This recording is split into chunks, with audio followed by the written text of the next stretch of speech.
લાંબા વિરામ બાદ ફરી મેઘરાજા મહેરબાન થયા છે। સુરત જિલ્લામાં ખાસ કરીને વાત કરીએ તો વહેલી સવારથી બારડોલી નગરની અંદર અવિરત ધોધમાર વરસાદ વરસી રહ્યો છે, જેના પગલે દ્રશ્યમાં જોઈ શકો છો કે બારડોલી નગરમાંથી બાબેન તરફ જવાનો માર્ગ જે રેલવે અંડરપાસ છે, રેલવે અંડરપાસની અંદર માત્ર 2 કલાકના વરસાદની અંદર રેલવે અંડરપાસની અંદર પાણી ભરવા પામ્યા છે। દ્રશ્યમાં જોઈ શકો છો કે કાર પણ જે અહીંથી પસાર થઈ રહી હતી તો એ કાર પણ પાણીની અંદર હાલ બંધ જવા પામી છે।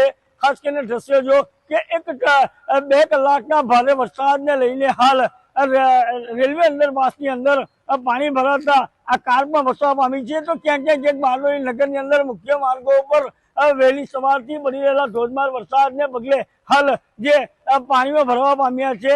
અને આજે અહીંના જે ઉચ્ચ અધિકારીઓ જે બેંક ઓફ બરોડાના છે અહીંથી જઈ રહ્યા હતા એ સમય દરમિયાન હાલ અહીં જે એઓની કાર પણ પાણીની અંદર ફસવા પામી છે। આપણે એમની સાથે વાતો કરીશું, ક્યાંથી ક્યાં જતા હતા, કેટલી વારની અંદર આ કાર ફસાઈ છે પાણીમાં, શું કહેશો? અમે સુરત જતા હતા, પાણી હતું અહીંયા વધારે, પણ અમને એટલો ખ્યાલ નહોતો કે આટલું બધું પાણી હશે, એટલે અમને એમ કે નીકળી જશે ગાડી, પણ જેવી અમે થોડેક આવ્યા એ ગાડી એકદમથી ફસાઈ ગઈ અને અંદર પાણી ભરાવા લાગ્યું। લગભગ 2-3 મિનિટમાં તો આખી ગાડીમાં પાણી આવી ગયું, એટલે અમે ઇમિડિયેટલી ફટાફટ અમે પહેલાં બહાર નીકળી આવ્યા। ગાડી હવે અંદર પાણીમાં જ છે। હાલ કોને જાણ કરવામાં આવી છે? હાલ અમે ફાયર સેફ્ટી ઓફિસરને જાણ કરી છે, એમણે કીધું કે 5 મિનિટમાં આવી જશે ગાડી કાઢવા માટે। તો આ હતા સ્થાનિકો જણાવે જે અહીંથી કાર ચાલક કાર લઈને નીકળતા હતા એઓએ પણ ફાયરનો સંપર્ક કરવાનો પ્રયાસ કર્યો છે। ફાયર તરફથી પણ પ્રત્યુત્તર મળ્યો છે કે હાલ આ જે ગાડી પાણીમાં ડૂબી ગઈ છે એ કાઢવા માટે ફાયરને બોલાવવામાં આવી રહ્યા છે। તો બીજી તરફ ખાસ કરીને આ ટૂંકા જ વરસાદની અંદર, ખાસ કરીને સિઝનની અંદર ઘણી વખત આ રેલવે અંડરપાસની અંદર પાણી ભરાતા અનેક વાહન ચાલકો પારાવાર હાલાકીનો સામનો કરવો પડી રહ્યો છે। ખાસ કરીને દ્રશ્યમાં જોયું જે મુજબ કે હાલ જે રેલવે અંડરપાસનો માર્ગ છે એ પણ હાલ બંધ થઈ જવા પામ્યો છે।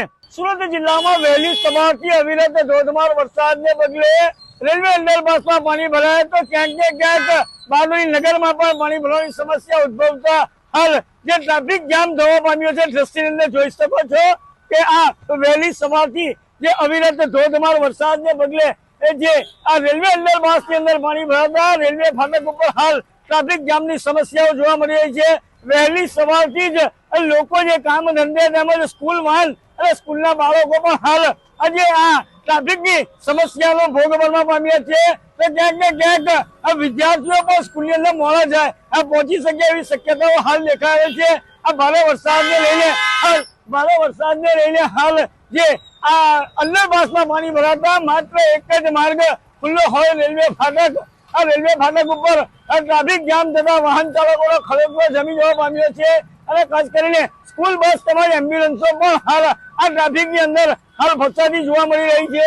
ખાસ કરીને જે વહેલી સવારથી જે અવિરત ધોધમાર વરસાદને પગલે હાલ આ બારડોલી નગરના હાલ બેહાલ થવા પામ્યા છે। માત્ર 2.5 કલાકના વરસાદની અંદર બારડોલી પાણી થવા પામ્યું છે। કેમેરામેન સ્મિત રાઠોડ સાથે કેતન પટેલ, ન્યૂઝ 18 ગુજરાતી, બારડોલી।